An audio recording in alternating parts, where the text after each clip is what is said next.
Live. Welcome back to our COVID-19 Vaccine Day of Action special. Union Community Care in Lancaster County wants to give the community a chance to memorialize loved ones who lost their lives to COVID-19. And here to tell us more about this day of giving and how they're helping the community year-round is Jackie Concepción. Good morning, Jackie. Thank you for joining us this morning. Good morning, everyone. Happy to be here. Before we get to the Day of Healing, let's just start first with the broader picture. Can you just give us an overview of our vaccine equity efforts and what that looks like for your patients?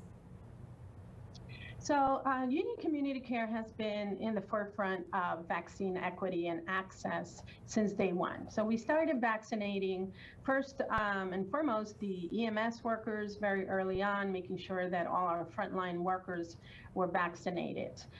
Then we started, as you know, our community health centers are all in various areas throughout the city of Lancaster, where a lot of the most vulnerable people live. So we started vaccination events. We held one at the convention center where we vaccinated almost 600 people.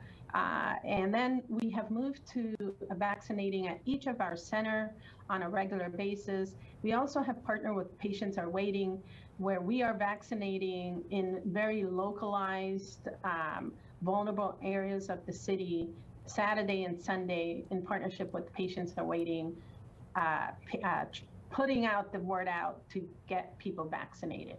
So vaccinating is on top of our list to making sure that our patients are safe, our communities are safe, our families are safe. So we are working really hard at pushing the message to get everyone vaccinated. Is that how you would say the federally qualified health centers have really helped the most, the public, at least during the pandemic? Absolutely. So as a federally qualified health center, we were in the front lines of the pandemic when it came to testing and then to vaccinating. So we all currently are participating in the federal distribution of vaccines, so we can get vaccines, all the 3 different kinds of vaccines, to be able to really hit those areas where the most vulnerable live, where we know that there's a lot of hesitancy and there's a lot of questions. So we're a trusted community center in the community.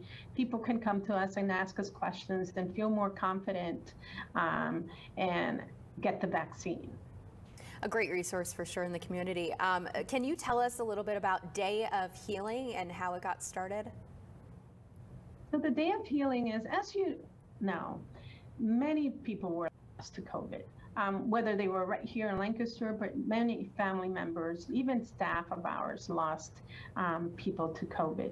And it's hard. It was very hard because a lot of people were not able to get together with their families. They were not able to be there, present, to see their loved ones pass away. So we decided, you know, in a brainstorming session, what can Union do to sort of bring the community back together. So we're beginning this process. A lot of us are vaccinated. We all want to get back to our normal lives. We want to be able to get out into, you know, doing the things that we are used to doing.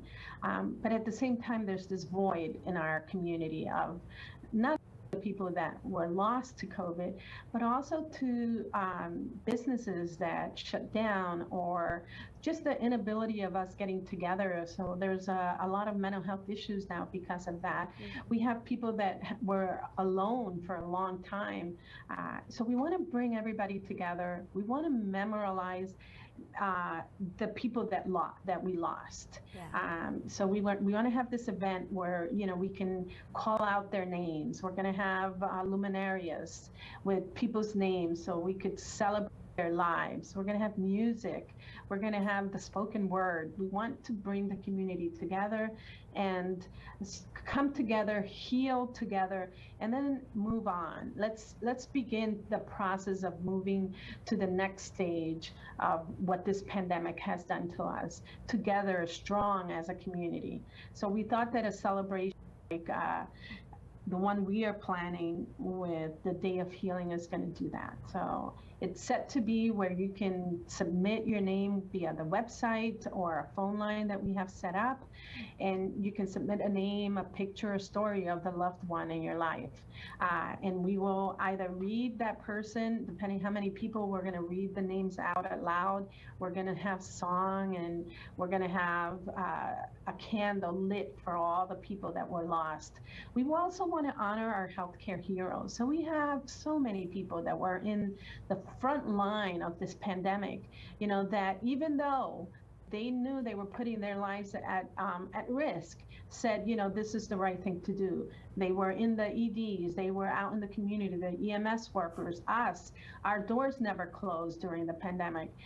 We had to sort of shift the way we operate and put in place a lot of protocols, but we were here for the community. So we want to honor our healthcare heroes as well, and the people that put their lives in the front of this and really target it, making it possible for us today to be able to move forward. Jackie, thank you so much. We're going to put all the information of when it is and how they can find out more information on our website, fox43.com. Okay. Thanks again for joining us this morning, Jackie.